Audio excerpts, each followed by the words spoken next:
Hey, I'm Seb from Screech House, and in this exclusive video you will discover the 10 best strategies you need to make your hardstyle kick downright spectacular. Coming up right now. To make a powerful hardstyle kick, we already know that we need a chain of mixer effects with equalizers and distortions. After all, this is what everyone is always saying, right? Yet, very frustratingly, this is also where it usually ends. So you have these questions, what do they mean by that? How should I use those effects so that I too can get that professional sound? Now that's why in this special video we'll go over 10 of the best hardstyle kick tricks that you can use immediately. By simply applying them, you may actually be surprised about the fast improvements you can make. Whether you're using FL Studio, Ableton or Logic, these strategies can work in any application and with any plugin you wish to use. Of course, this list is limited to 10 tricks that I personally found to be the most helpful. Also, watch until the end, else you will miss any vital golden nuggets you may need to succeed. As a caveat up front, following that advice doesn't mean you don't have to do the work anymore. Obviously, you still must practice and play around to make it happen. However, by knowing some proven strategies, it will easily cut your learning curve in half. Speaking about cutting your learning curve in half, have you already downloaded my free hardstyle sample pack? It contains many ready-made high-quality files including unique hardstyle kick samples. Just click the link in the description below after this video, as you don't want to miss any crucial tips I'm about to share. And while you're at it, also press the subscribe button and notification bell to receive very rare EDM production content exactly like this. Now, take some popcorn and let's start with number 10 on our list of the best hardstyle kick tricks. Now, as for demonstration purposes, let's use this kick tail in FL Studio. The tail is the part where you shape the hardstyle kick and give it its characteristics, as you can hear here. It's not yet a complete hardstyle kick, but serves as a great example for this video, so buckle up! 10. Start with a punchy sine or triangle waveform. Before you can build your hardstyle kick, you need to have an audio signal to work with. Typically, people advise you to use a 909 kick drum sample or drum machine or anything like that. This is very solid advice, but it works just as well when you start with a plain old sine or triangle wave. You can find a sine or triangle wave on basically any synthesizer out there. Just look in the oscillator section where you can select the right waveform. Now, based on personal taste, give your sine or triangle a quick pitch drop at the very start of the sound. You can do that with the pitch envelope, and it'll produce a punch that brings the kick into existence, so to speak. Of course, don't forget to play a note to produce an actual audio signal. Thereby shoot for a note at the fundamental frequency in the sub-bass area. This is usually somewhere between E3 and A#3, around that area. Now it's best to pick a note that is in line with the root note of your melody. This ensures your kick plays in harmony with it. Now, when you want to learn more about notes and essential music theory basics like this, simply go get the Ultimate Melody Guide. You can find the link in the description below. Just click it and it will guide you to Amazon, where you can start right now. Lastly, make sure to send your instrument to the mixer, where you can add a bunch of effects to transform it into a massive hardstyle kick. 9. Use multiple equalizers and distortions. Now, to stay true to the common advice out there, yes, you do want to use multiple equalizers and distortions to create a hardstyle kick. Thereby you typically want to alternate them alongside other effects. Now, more on that later, but in short, putting an equalizer before a distortion shapes the signal the distortion has to work with. This results in unique sounds which give you ultimate control over your hardstyle kick building process. Now, as a point of attention though, you typically want to EQ and distort more aggressively at the beginning of your effects chain, more subtle towards the end. Else if you overdo it, you may destroy the crunchy quality of the kick, and that's not something we want. Well, what's your absolute worst kick ever created? Just give us a smile and share it in the comments down below. 8. Use an equalizer with a 20 Hz low cut as a first effect. Now here's a neat little trick you may want to try out. Add an equalizer as your very first effect and give it a steep low cut or high pass around 20 Hz. You probably won't hear the difference immediately, but once you start adding other effects, especially distortions, you will notice that it's easier to make your kick sound right. This has to do with the way the distortion affects the signal after it's being low cut. If you've never tried it, just give it a shot and let's see if you too can reap the benefits. Now, talking about benefits, you will still get 7 more highly effective tactics, so grab another ball of popcorn and let's continue. 7. Use bipolar clip distortions. No, we don't mean the mental condition here, but the quote-unquote special way distortion processes the audio signal. By using the bipolar option on a clip distortion plugin, if it allows for it, you can treat both poles of a waveform separately. This is called asymmetric distortion and it enables you to get unique distortion shapes and sounds.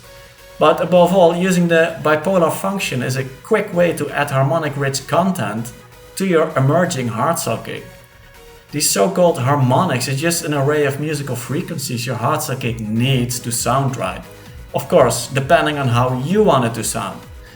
Mind you though, when you apply bipolar distortion, the waveform can move away from its center. After all, if one pole differs from the other, the balance of the sound is likely to shift towards one or the other. This may result in volume loss or loss of power. To get your kick back in center, you can try using an equalizer with a low cut around 20 to 40 Hz and or boost it with a unipolar distortion, which is just a fancy way of saying a normal distortion. Now one last trick. With some of the distortion plugins, especially later in your chain, apply a certain mix level and don't distort the whole signal. This produces added characteristics yet doesn't affect the entire kick. Inevitably, too much distortion will ruin your results, so watch out. 6. Use equalizers to add a bunch of mid-frequencies. Now here's one tip you've probably already heard many times before. Add a bunch of mid-frequencies with an equalizer. Now the mid-frequencies are essential for the characteristics of a hardstyle kick, but it's also important to do it right. Else your kick may end up too hollow or too shallow, so how do you do it right? Well, it depends on many variables, but here are some guidelines that may work for you. Add the mid-frequencies quite early in your mixer effects chain, preferably right after the first distortion. Then aim somewhere between 400 to 900 Hz, depending on your preferences of course. Also, add a good amount of around 12 to 24 decibels and thereby use a bell curve of your equalizer and play around with the steepness of the band. A wide band fills the whole kick with a wider range of mid-frequencies, while a narrow band produces a punchier type of emphasis, so it just depends on what you want. Now, adding mid-frequencies will boost the kick in this range of the spectrum, thus to bring back some balance you may want to reduce the mid-frequencies a little bit later in your effects chain. Now another way of restoring the balance is by simply boosting the lower and higher frequencies, which we will talk about very soon, so stay tuned. 5. Use equalizers to make low cuts. We already briefly touched the subject at number 8 on this list, but making low cuts can work wonders for your hardstyle kicks. You see, when you add a steep low cut with an equalizer, you create some room before the signal enters a distortion. As low frequencies tend to break up the sound, you allow it to open up by removing them, resulting in interesting distortion shapes, added harmonics, and even a heavier type of sound. Now, as a general advice, try to shoot for a steep low cut anywhere from 20 Hz up until maybe 60 Hz. Personally, I found the 30 to 40 Hz range worked the best. Thereby use this trick with a couple of different equalizers throughout your chain of effects, especially the first few in your effects chain. However, near the end it's usually best to be more careful, be more subtle about it. Else you may ruin your hardstyle kick a little bit by getting flat and kind of plastic sounding. Now please be aware that you may want to add in some extra lower frequencies further in your chain to make up for any lost ones here. The lower frequencies can be boosted by a so-called low shelf band on an equalizer, anywhere from 40 to 200 Hz. Of course, depending on what and how much you want to add. Don't overdo it though, as it might crush your kick. 4. Use equalizers to add some higher frequencies. High frequencies are important. They provide well-needed freshness and clarity. In a way, having plenty of higher frequencies boosts the perceived quality. On top of that, adding them will also restore the frequency balance of the sound, especially after amplifying the mid frequencies. That's why it's very fruitful to use your equalizers to include a bunch of higher frequencies. Thereby you have to use your ears to hear how much your kick actually needs. Don't be afraid to experiment, just play around with the so-called high shelf band on an equalizer and center it anywhere around 1500 all the way up to even 12,000 Hz. Hell, even 800 Hz can produce outstanding results. Now, as for everything, you can be more aggressive with your approach in the beginning and usually more subtle towards the end. Since we're also near the end of this list, we are now entering the top 3. So refill that bowl with popcorn one last time and let's start with number 3. 3. Add some reverb. Have you ever tried using a reverb in your hardstyle kick effects chain? If so, that's awesome. You see, reverb functions in a way that it gives your kick a sense of space and it serves as a fusion tool. Also, it can create a nice stereo effect, but above all, it can produce extra crunchiness, power and pressure depending on how you use it. And that in particular is what we want for our hardstyle kick. Now, there are many different reverb plugins out there, each having their own flavor and effect on the sound. Therefore, simply pick your favorite reverb plugin and experiment with its settings. What you want to pay attention to though is the room size and decay time. It can work really well to select a small to medium room and to use a relatively short decay time, for example 0.5 seconds or anything like that. As a word of caution, don't dry your kick in reverb by giving it a too high wet level. Similarly, don't dry your kick out with a too low wet level. Usually a medium amount, let's say between 30 and 60% is about right. This is quite different from the amount of reverb you typically use for hardstyle leads, as I advise in the Supersaw FL Studio instruction guide. Again, a link will be in the description. Finally, you may want to experiment with including 2 or even 3 reverbs in your chain, whereas the first one can easily be added as a 3rd or 4th effect. Now, did you already know about this and were you already using reverbs for your hardstyle kicks? Just let me know in the comments below. 2. Create a filter sweep. I already dedicated an entire video on this topic that you can easily look up by visiting my channel page or website. But in short, a filter sweep will make your hardstyle kick more dynamic. It adds extra bark and bounce, which in a way can sound heavier. Furthermore, when you use it correctly, a filter sweep adds an array of moving mid-frequencies that essentially gives it a slightly more professional feel, if you will. In order to create a filter sweep, you want to use a filter plugin that contains a cutoff envelope. Alternatively, and for the more advanced individuals, you can also automate a peaking band of an equalizer, but let's stick with the cutoff envelope on a filter. With a cutoff envelope, you can tell the filter how to move its frequency band. Thereby, you'll probably want to use a bandpass filter type, BP for short, as it produces a band of amplified frequencies that you can use to create the sweep.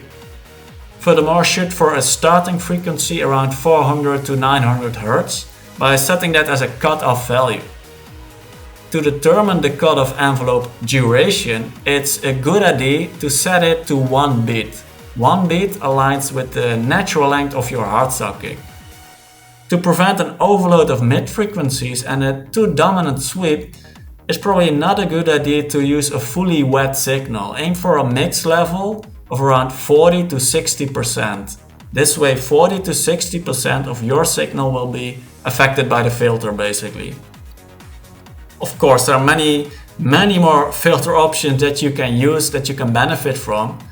That's why you have to keep experimenting and don't be afraid to go wild. Nonetheless, if you're having troubles following this, don't worry, start with the basics first. That's why you can now obtain the Sound Design for Beginners guide, which takes you along all the essential synthesizer settings you simply must know to achieve high quality sound design, including envelopes and filters. I'll put a link in the description below, just click it to get your copy. Before we reveal the number one spot on this list, make sure to subscribe right now by clicking the subscribe button and notification bell. That is, only if you don't want to miss out on rare content like this. So go ahead, click the button and you will always stay up to date with my videos. And now it's time to reveal the number one spot. 1. Pay attention to the order of effects. Now, you may think this is a weird pick as my number one tip, but when you understand it deeply, a hardstyle kick usually follows a proven pattern, also tailored to your way of working. There's just that logical structure where the order and type of effects play a massive role. In other words, when do you use which effect? That's the question. And this is not chosen randomly, although some random picks here and there can absolutely produce surprising results. Now, what you want to develop is the intuition of knowing which effect should be used in a given moment or situation. This is hard to teach, but luckily quite easy to learn. All you need is some time where you practice and experience with the conviction that you are going to succeed. Now, moreover, absorb quote-unquote good information that has proven to work. If you model that, you raise your chances of success tremendously, as I also talk about in my book, The Success Mindset for Music Production. But to give you some practical tips, here are 6 logical guidelines that have proven to work for me.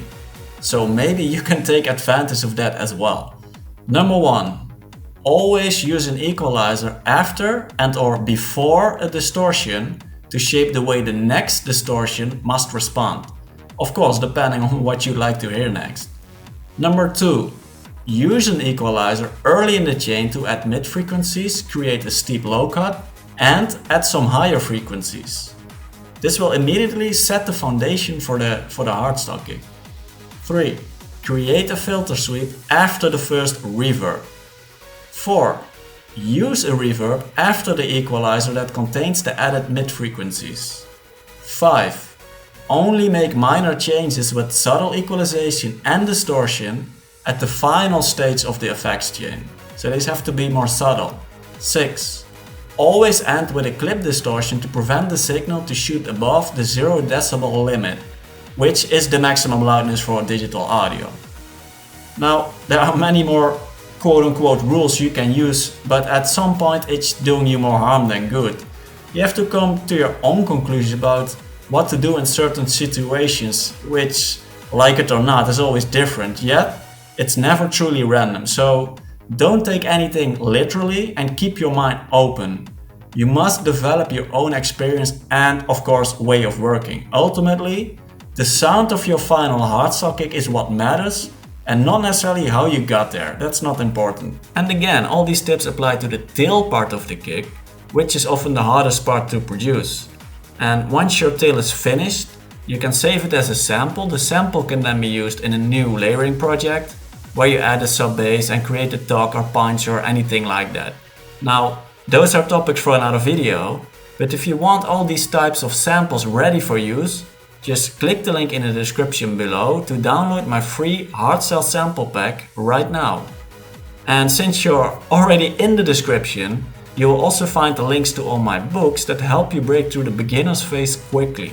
So if you want to benefit from that, just click the links to find out what they have to offer to you. And you can read the first 10% of each book for free. I'll see you there and stay tuned for the next video coming soon.